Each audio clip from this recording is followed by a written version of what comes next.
नमस्कार दोस्तों, मैं अंकुर उपाध्याय स्वागत करता हूं आप सभी का एक बार फिर से अपनी नई वीडियो में।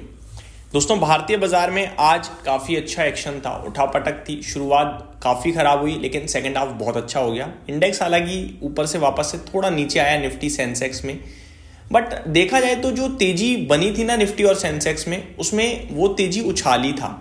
ये मैं डिस्कस कर चुका हूँ, तो दोबारा डिस्कस करके टाइम वेस्ट नहीं करूँगा, सिर्फ लेवल बताता हूँ।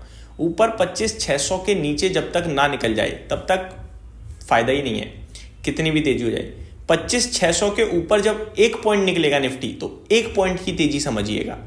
और 25,700 के ऊपर अगर बंद हो जाए तो समझ लीजिएगा कि दोबारा लाइफ हाई लगाने की तैयारी में बन चुका है निफ्टी। ठीक है जी, इससे ज्यादा आपको दिमाग में कुछ बैठाना नहीं है निफ्टी को लेकर। नीचे में सारे घर खुले हुए हैं, उसको सोचना भी मत अभी कि कितना गिरेगा, कौन सा लेवल है, ना, बेकार है। ऊपर में दो घर हैं, वो मैंने आपके साथ शेयर कर दिए। अब ग्लोबल मार्केट से शुरू करते हैं, फिर FIDIs का डेटा डिस्कस करूंगा, फिर silver, gold, crude, quarterly numbers और आगे को लेकर व्यू। तो अमेरिका के बाजार की बात करी जाए दोस्तों, तो वहां पे लगातार एक्शन चल रहा है। एक दिन IT बबल की खबर आती है, टूट जाते हैं, फिर थोड़ा रिबाउंड आता है, फिर IT बबल की बात होती है, फिर टूट जाते हैं। अगर अभी की बात करी जाए तो ना केवल US, पूरी दुनिया भर के बाजारों में भयंकर सेल ऑफ है। पूरी दुनिया भर के बाजारों में ऐसा लग रहा है जो तेजी बनी थी दुनिया भर के मार्केट्स में, वहां पे प्रॉफिट बुकिंग हो रही है। मैं बताना चाहूंगा, डाउ 175 पॉइंट नीचे है इस समय, अभी 150 पॉइंट नीचे है एग्जैक्टली। नेस्डेक इंडेक्स 1.5% नीचे है, 22,700 पे आ चुका है दोस्तों। नेस्डेक इंडेक्स 23,700-800 से गिरते गिरते करीब 1100 पॉइंट की गिरावट हो गई है कुछ ही ट्रेडिंग सेशंस में। तो मेरे को लगता है काफी हैवी फॉल देखने को मिला है नेस्डेक इंडेक्स में, वन साइडेड गिरावट है ये। आगे S&P 500 0.8% नीचे है, रसेल 2000 0.75% नीचे है, और विक्स 9% एक बार फिर ऊपर कूद गया है अमेरिका का।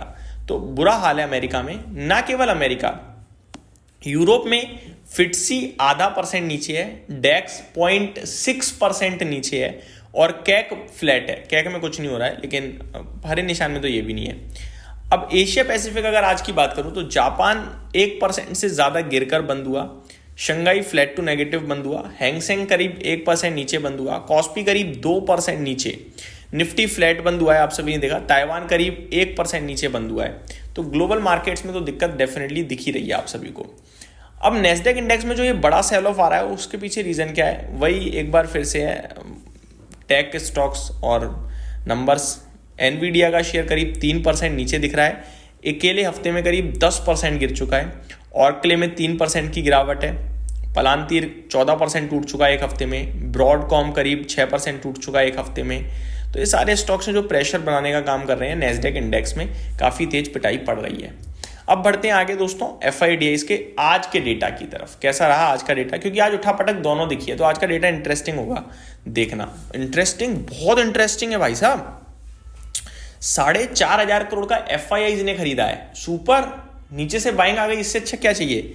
और DIIs ने तो रिसेंट डेज की सबसे बड़ी बाइंग करी है 6,674 करोड़ की। बहुत ही तगड़ा फिगर लग रहा है, मजा आ गया देखकर। इससे ज्यादा तो कुछ चाहिए ही नहीं था मुझे लगता है हमें। फ्यूचर स्टॉक्स में FIIs ने 1,500 करोड़ की हालांकि बिकवाली करी है, बट ठीक है, एडजस्ट कर लेंगे। फ्यूचर इंडेक्स में 2,700 करोड़ की बिकवाली है, लेकिन फ्यूचर इंडेक्स ऑप्शंस में 11,000 करोड़ की बाइंग है। तो इंडेक्स को डायरेक्टली तो बेचा है, और वो भी निफ्टी बेचा है। मैं आपको बताना चाहूंगा, बैंक निफ्टी पे लॉन्ग गए हैं, फिन निफ्टी पे लॉन्ग गए हैं फ्यूचर इंडेक्स में। ठीक है, निफ्टी को बेचा है 2,885 करोड़ का। ठीक है, और वहीं अगर मैं ऑप्शंस की बात करूं तो निफ्टी 11,984 करोड़ का ऑप्शन खरीदा है। मुझे लगता है हैजिंग है। निफ्टी में बहुत तगड़ा गेम चल रहा है, बैंक निफ्टी में कुछ करा ही नहीं है। निफ्टी में बहुत तगड़ा गेम करने की कोशिश हो रही है, ऐसा दिख रहा है इस डेटा की मदद से। तो ये तो गया आपके लिए निफ्टी, अमेरिका का बाजार, ग्लोबल मार्केट और FIDIs का डेटा। अब चलते हैं थोड़ा स्टॉक स्पेसिफिक। पहले मैं आपको 15-16 स्टॉक डायरेक्टली बताना चाहूंगा, अच्छे और खराब, जिनको मैं डिटेल में कवर कर चुका हूं। एक शॉर्ट रिकैप होगा। बायर क्रॉप साइंसेस के नंबर्स बढ़िया लगे, बजाज ऑटो के नंबर्स अच्छे लगे, नायका के बहुत अच्छे लगे, ट्रेंट के ठीक ठीक अच्छे लगे, हिंडाल्को के नंबर्स अच्छे लगे, डीवीज लैब के नंबर्स अच्छे लगे। रिएक्शन नेगेटिव आया मुझे पता है, लेकिन नंबर्स तो अच्छे थे। मैं नंबर्स की बात कर रहा हूँ, प्राइस, स्टॉक प्राइस की बात नहीं कर रहा हूँ। अगर मेरे पास ऐसा इन्वेस्टर डिवीज लैब होगा तो मैं नहीं बेचूंगा इन नंबर्स के बाद अगले 3 महीने, कम से कम अगले क्वार्टर्स तक। कल्याण ज्वेलर्स के नंबर्स अच्छे लगे, एस्ट्रोजेनिका फार्मा के नंबर्स अच्छे लगे, न्यूलैंड लैब के नंबर बहुत अच्छे लगे, नायका मैं बता चुका हूं, फोर्स मोटर्स के नंबर्स भी अच्छे लगे। खराब क्या था? गरवारे बहुत खराब लगे। वाटेक बाबा मिले जुले टाइप है, एबिटा मार्जिन्स और एबिटा खराब है, वहीं रेवेन्यू और पैट अच्छा है।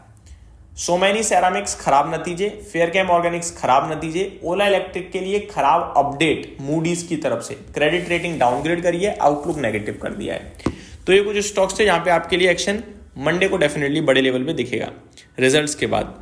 काफी सारे और स्टॉक्स जो रिजल्ट्स के बाद एक्शन में रहेंगे, जिनको मैंने कवर नहीं किया है, सिर्फ नाम बताता हूं, कवर करेंगे कल आराम से वीकेंड पे।